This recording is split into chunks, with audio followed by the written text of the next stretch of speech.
يعني اللي ضلت موجودة هون في غزة. একদিকে ধ্বংসস্তূপে কান্নার শব্দ, অন্যদিকে আলো ঝলমলে মঞ্চে উদ্দাম উদযাপন। ইসরায়েলি হামলায় যখন ফিলিস্তিনে প্রতিদিন নিভে যাচ্ছে শত শত প্রাণ, তখন মুসলিম বিশ্বের প্রভাবশালী আরব রাষ্ট্রগুলো কি করছে? নীরব দর্শক নাকি চুপিসারে মুখ ফিরিয়ে থাকা? গাজা বিপর্যয়ের প্রেক্ষাপটে সৌদি আরব সহ আরব বিশ্বের এই বৈপরীত্যপূর্ণ ভূমিকা কি কেবল কূটনৈতিক হিসাব নাকি মানবিক মূল্যবোধের বিপর্যয়? এই প্রশ্নগুলোই আজ দগদগে হয়ে উঠছে মুসলিম মননে, বিশ্ব বিবেকে।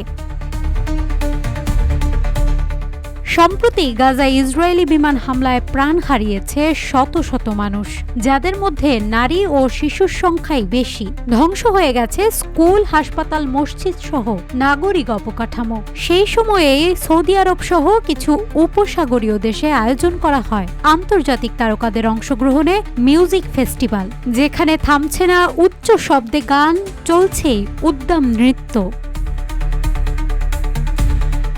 মুসলিম বিশ্বের এই দ্বৈত অবস্থান ফিলিস্তিনি জনগণের মনোবল ভেঙে দিচ্ছে। আগে যেসব রাষ্ট্র ফিলিস্তিন ইস্যুতে সরব থাকত, তারা আজ চুপ। আরব বিশ্বের কিছু দেশ এখন ইসরায়েলের সঙ্গে সুসম্পর্ক গড়ায় ব্যস্ত, এমনটাই মনে করছে কেউ কেউ।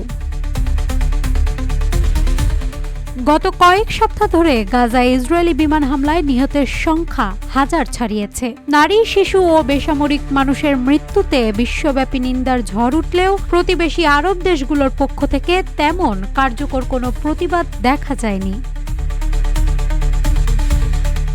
সৌদি আরব, সংযুক্ত আরব আমিরাত ও বাহরাইনের মতো দেশগুলোর নীরবতা অনেকের চোখে প্রশ্ন জাগিয়েছে। তারা শুধু কূটনৈতিক বিবৃতি দিয়ে দায় সারছে, কিন্তু বাস্তব পদক্ষেপে অনীহা দেখাচ্ছে।